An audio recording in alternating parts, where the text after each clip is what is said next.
Hello అందరికీ. ఆంధ్రాధిపత్యం ఇంకా తెలంగాణలో ఆగనే లేదు.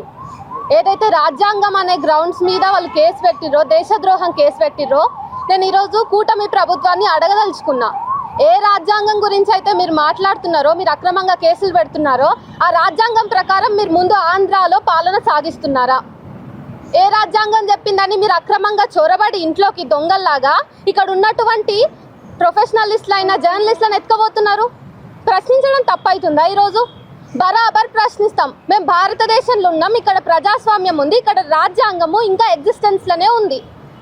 దేశంలో ఎక్కడ ఏ మూల ఏం జరిగినా మాట్లాడతాం కదా. నువ్వు మాట్లాడొద్దు అని ఇంకే ముందు మీరెవరు? అధికారం ఉంది కదా అని చెప్పేసి మీరు రాజ్యాంగానికి తూట్లు పొడుచుకుంటా ఈరోజు అనని పదాన్ని అన్నాడు అని చెప్పేసి మీరు ఫేక్ ప్రాపగాండా చేస్తున్నారు. మోదీకి బానిసత్వం చేసి చేసి చేసి మీ నరాల్లో అదే ఇంకిండొచ్చు. అక్కడ ఆయనను ప్రసన్నం చేసుకొని ఇంకే దేశవ్యాప్తంగా ఎవరి మీద అన్న పడతాం. తెలంగాణ పక్కపొంటే ఉన్నది, తెలంగాణని దోచుకొని ఇంకే తెలంగాణని బుగ్గగాలం చేయని. ఇంకా సింపుల్గా చెప్పాలంటే చాలా ఈజీ అని అనుకుంటున్నారేమో. ఇగో మేము ప్రొఫెషనలిస్టులం, మేము రాజ్యాంగాన్ని ఫాలో అవుతాం. కానీ ప్రజలు ఉన్నారు. తెలంగాణ చైతన్యవంతమైన సమాజం. మాకు పెండ మీ కార్ల మీద పెండగొట్టే అవసరం లేకపోవచ్చు. కానీ మా గ్రామాల్లో ఉన్న ప్రజలు చూస్తారు ఓపిక నశిస్తే అందితే రోకలి బండి ఎత్తుకొస్తారు, కారం పొడి ఎత్తుకొస్తారు. చరిత్ర తెరిచి చూడండి. తెలంగాణ చరిత్ర మొత్తం మేము పిడికిలి బిగించే ఉన్నాం. మేము ఈరోజు జర్నలిస్టులం కాబట్టి రాజ్యాంగం అనే గ్రౌండ్స్ మీదనే ఉంటాం. మీకు అవకాశం ఇవ్వం మేము ఎక్కడా కూడా. కానీ ప్రజలు అట్లా కాదు. మీరు అధికారంతో ఊగిపోతుంటే ఇక్కడ ప్రజలు ఆకలితోనున్నారు, రోజు పని చేసుకునే వాళ్ళు. మీరు ఇట్లా చరిత్రని వక్రీకరించి వచ్చిన తెలంగాణను కూడా ఇంకా మేమే పాలిస్తాం, తెలంగాణలో ఇంకా మా భూములే ఉంటాయి, మా ఇండ్లే ఉంటాయి, మేమే ఆధిపత్యం చెలాయిస్తాం, ఇక్కడ ఉన్నటువంటి ముఖ్యమంత్రిని కూడా మీరు కొనుక్కుంటామంటే అది నడవని పది. ఒక ముఖ్యమంత్రిని మీరు దాసులుగా చేసుకోవచ్చేమో, తెలంగాణ ఇప్పటికీ కూడా మీకు దాసులుగానే ఉంటుందని మీరు ఎట్లా ఎక్స్పెక్ట్ చేస్తున్నారు? రాజ్యాంగాన్ని ఒక మాట అన్నదని మీరు ఇక్కడ ఫీల్ అవుతున్నారు కదా.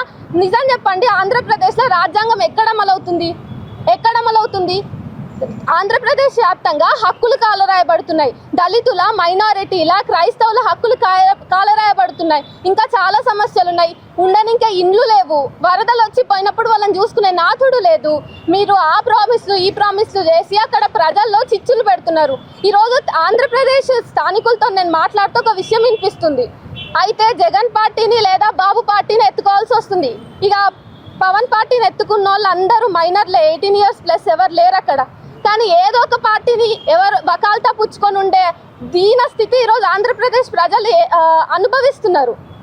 అయితే వైఎస్ఆర్సీపీని మోయాలి, లేకుంటే సిబిఎన్ ఈ టీడీపీ పార్టీని మోయాలి, లేకపోతే వాళ్ళకి ఎగ్జిస్టెన్స్ లేదు. అంత దౌర్భాగ్య స్థితిలో ఆంధ్ర ప్రజలు ఉన్నారేమో, తెలంగాణ ప్రజలు లేరు. ఇక్కడ మేము ఏ పార్టీని ఫాలో అవ్వకుండా, ఏ పార్టీ జెండా కప్పుకోకుండా, జెండా ఎత్తుకోకుండా మా హక్కుల మీద మేము బతకగలుగుతాం. ఈడ రాజ్యాంగం ఉన్నది అంతో ఇంతో. ఈడ రాజ్యాంగానికి తూట్లు పొడిచే పరిస్థితి తెస్తే మా ముఖ్యమంత్రిని కూడా మేము ఎదిరిస్తాం.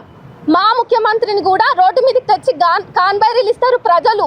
ఎందుకంటే వాళ్ళు ఆకలితో ఉన్నారు కదా. వాళ్ళు కొన్ని ఎక్స్పెక్టేషన్స్ పెట్టుకొని ఓట్లేసి గెలిపించారు కదా. వాళ్ళు ఇవన్నీ సహించరు. తెలంగాణ అంటేనే ఆ రానెస్ ఉంటుంది.